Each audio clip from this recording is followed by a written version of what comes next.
Thank you very much, gentlemen. That's right. I'm here with the two members who were on the victory screen when you guys had that backdoor to close it out. First team to beat Immortals here and the undefeated streak. And it looks like second time is the charm. But I'm going to come to you, Darshan, because this is a huge victory, making gods bleed, essentially. How does it feel to know that you can contest against the top team in North America?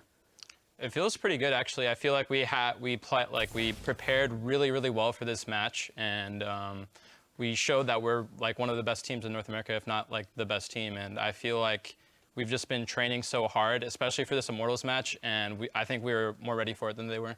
Give me a sense, I'm going to come to Xmithie, give me a sense of this preparation that Darshan just talked about, because this is actually the second time that we saw you guys establish an early lead against the team. You're one of the few teams that has been able to do so. So what is it about your guys' prep and planning that allows you to establish these leads against the top tier team? Well, we prepared sort of like, we played like only like 2 or 3 champions, like every player. So I think we got our champions on lock. And also our strategy, like we just kept improving day by day. And yeah. Speaking of which, champion pools, I just have to point out, last 5 games, including this one, you've now played 5 different champions, though. So you, as an individual, are showcasing an ability to expand your champion pool. We've seen everything from Elise to Rek'Sai, Nidalee, Gragas, and now the Udyr kind of out of nowhere. What's that experience been like for you this season, trying to increase your options, your level of options for the team? Well, even before, I used to play a lot of champions, but it wasn't like up to par on like my core champions. So I tried to practice in solo queue, just like in game even, or like just watching other people play. That's how I improved pretty much every of my champions. All right, so we've gone through the practice, we've established the game plan, we secured the early lead like we wanted to and expected to. That same situation, though, presented itself the first time you played Immortals. And Darshan, I'm going to come back to you here because there was a little bit of overzealousness in the first game, which caused Immortals to have an opportunity to get back into the game. How did you guys make sure that you kept your mindset, kept the mentality of closing out this game this time when you established that lead? Well, yeah, I think last time we played Immortals, actually, the main reason we lost is I actually I dove tier 2 and got us all killed. But this time, like, even though I got like a little hyphy, I kind of just like kept it down until the end of the game so that we could like focus up and like, we still made a couple mistakes that I felt like we wouldn't have normally made because the pressure was high, but I feel like we really dialed it in towards the end of the game, and that allowed us to keep our composure. Hard not to get excited when you get early 2 kills onto a Fiora, and then the game extends to a point where backdooring is an option at any point. You're solo splitting down that bottom tier turret. I feel like I'm like the one who always ends up backdooring. Like out of like every pro in like the history of League of Legends, I've probably backdoored the most Nexuses. Wait, I was there too, guys.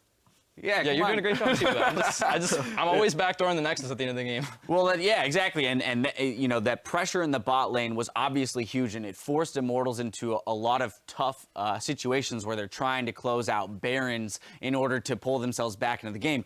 Clutch steal, Xmithie. How did that feel in that moment, knowing that it was a 1v4, 1v5 situation, and you got in there to get that steal away? I mean, it was kind of weird actually, because they were trying to rush it while like they were like still looking at me. So like I don't know what to do, if I was just gonna sit there or try to steal or like just to hit them.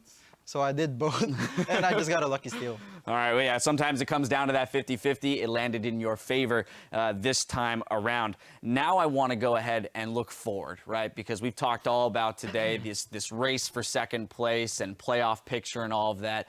Well, you've taken down the #1 team. So you're 1-1 in the head-to-head record there. Probably not going to be able to catch them in the standings just as a result of their play.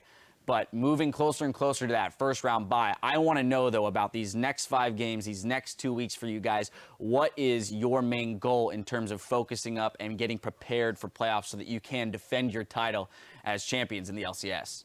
Well, we just have to make sure that we don't underestimate any opponent. Like, we're playing Cloud9 next, who's probably like the other best team in the league besides Immortals, and they've been looking really good recently. So I think we just need to make sure that we have a really good idea of what we're going to do in the game, and I think we'll be able to beat them. All right, Xmithie, do you got anything to add to that? It's particularly looking at Immortals and knowing that if you're going to win the NALCS again here in spring, you're probably going to have to do it against them or at least go through them at some point during playoffs. When it comes to those best of 5s, how do you think you guys can fare against a team that creates exciting games like this against you guys? Well, for now, I think we should just look in every game like day by day. We shouldn't go for like we shouldn't go for the goal for the big win. I think we just go for like our next game and our next game so that like we can be consistent.